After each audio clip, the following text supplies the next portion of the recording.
Hello बच्चों, आज हम बात करने जा रहे हैं कोवेलेंट बॉन्ड के बारे में।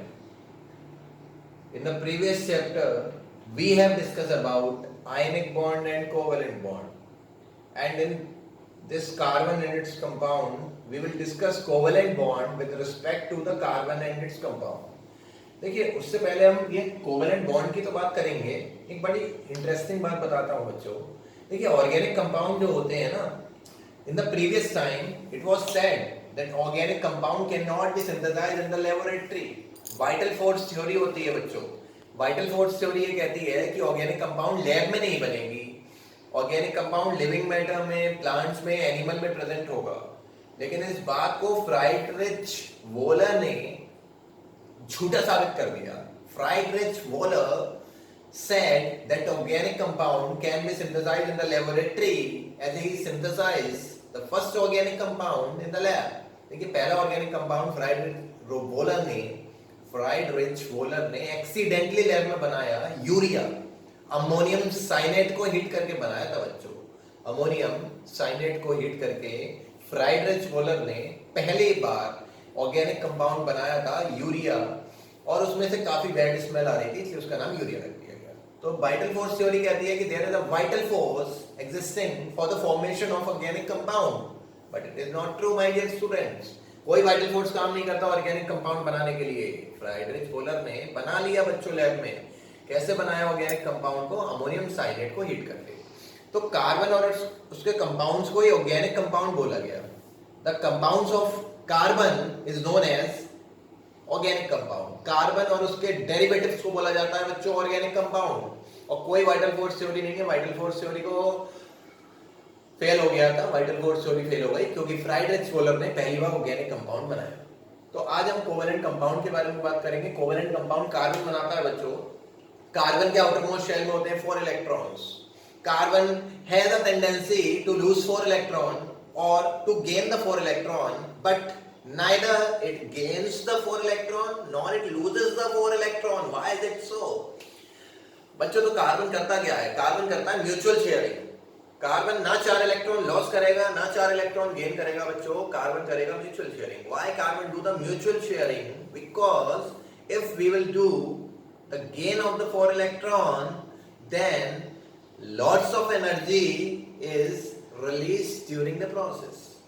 कार्बन ना 4 इलेक्ट्रॉन गेन करेगा, ना ही 4 इलेक्ट्रॉन को लॉस करेगा। कार्बन क्या करेगा? Carbon do the mutual sharing only. तो आपसे पूछा जाए why carbon forms a covalent bond? Because it has 4 electron in the वैलेंशियल electron. Neither it will loses the 4 electron nor it will gain the 4 electron. ना ये 4 electron gain करेगा, ना ये 4 electron loss करेगा। ना ये C-4 बनाएगा बच्चों, और ना ये C+4 बनाएगा। तो करेगा क्या? म्यूचुअल शेयरिंग करेगा। तो कोवेलेंट बॉन्ड क्या बनेगा? कब बनेगा बच्चों? कोवेलेंट बॉन्ड या this type of bond, this type of bond is formed, this type of bond is formed by the mutual sharing of electrons, by mutual sharing of electrons between the non metal. देखिए, non metal के बीच में जब mutual sharing होती है electrons की, तब बनता है कोवेलेंट बॉन्ड। ठीक है। कार्बन किस तरीके के बॉन्ड बनाएगा? कोवेलेंट बॉन्ड बनाएगा। Carbon can do the mutual sharing. Carbon mutual sharing कर सकता है बच्चों। क्या? Carbon can do the mutual sharing. ठीक है, mutual sharing and forms covalent bond. Carbon covalent bond बना सकता है क्योंकि कार्बन म्यूचुअल शेयरिंग करेगा। किसकी करेगा बच्चों? इलेक्ट्रॉन्स की करेगा। Can do the mutual sharing of electron and forms covalent bond. कितने तरीके के कोवेलेंट बॉन्ड होते हैं? Single covalent bond, double covalent bond and triple covalent bond. बच्चों, सिंगल कोवेलेंट बॉन्ड क्या होता है? जब एक इलेक्ट्रॉन पेयर शेयर होते हैं, when one electron pair is shared between the two atoms, दो एटम्स के बीच में जब इलेक्ट्रॉन पेयर की एक इलेक्ट्रॉन पेयर शेयर होगा then we get single covalent bond.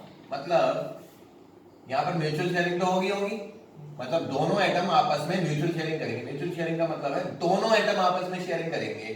Hydrogen के पास एक इलेक्ट्रॉन है, हाइड्रोजन के पास एक इलेक्ट्रॉन है, H2 की बात कर रहे हैं। हाइड्रोजन स्टेबल हो जाता है अगर हाइड्रोजन के पास दो इलेक्ट्रॉन हो जाए। तो ये हाइड्रोजन स्टेबल होने के लिए इसके K में एक इलेक्ट्रॉन है, इसके K में भी एक इलेक्ट्रॉन है। Carbon can do the mutual sharing with the adjacent hydrogen atom. Hydrogen की बात कर रहा है बच्चों, तो हाइड्रोजन के पास एक इलेक्ट्रॉन है और हाइड्रोजन ट्यूबलेट पे स्टेबल हो जाता है, डबलेट पे स्टेबल हो जाएगा। तो ये हाइड्रोजन ने एक इलेक्ट्रॉन एडजेसेंट हाइड्रोजन एटम से ले लिया, इस हाइड्रोजन ने इस वाले हाइड्रोजन से इलेक्ट्रॉन ले लिया और दोनों बन गए स्टेबल, और ये कहलाएगा सिंगल कोवेलेंट बॉन्ड क्योंकि एक इलेक्ट्रॉन पेयर हो रहा है शेयर। क्लोरीन का एग्जांपल लेंगे बच्चों। क्लोरीन का एटॉमिक नंबर होता है 17, याद रखिएगा 17 होता है, और क्लोरीन के पास होते हैं 7 इलेक्ट्रॉन आउटरमोस्ट शेल में। बच्चों 7 इलेक्ट्रॉन होते हैं, 7 वाला 8 पे स्टेबल हो जाता है। तो 7 वाले को बच्चों कितने इलेक्ट्रॉन की जरूरत होगी? एक इलेक्ट्रॉन की। एक इलेक्ट्रॉन लेने के बाद 7 और 1 8, 7 और 1 8, दोनों के दोनों स्टेबल हो गए। एक इलेक्ट्रॉन पेयर की शेयरिंग हो गई बच्चों। जब एक इलेक्ट्रॉन पेयर की शेयरिंग हो गई तो सिंगल कोवेलेंट बॉन्ड बन गया। तो बच्चों डबल कोवेलेंट बॉन्ड क्या होता होगा? जब दो इलेक्ट्रॉन पेयर की शेयरिंग हो जाएगी तो डबल कोवेलेंट बॉन्ड हो जाएगा। जब तीन इलेक्ट्रॉन पेयर की शेयरिंग हो जाएगी तो ट्रिपल कोवेलेंट बॉन्ड बन जाएगा। ठीक है, सिंगल कोवेलेंट बॉन्ड समझ गए ना। अब हम लोग डबल कोवेलेंट बॉन्ड के बारे में बात करेंगे। देखिए डबल कोवेलेंट बॉन्ड में दो इलेक्ट्रॉन पेयर शेयर होंगे। ठीक है, डबल कोवेलेंट बॉन्ड में कितने इलेक्ट्रॉन पेयर शेयर होंगे? दो।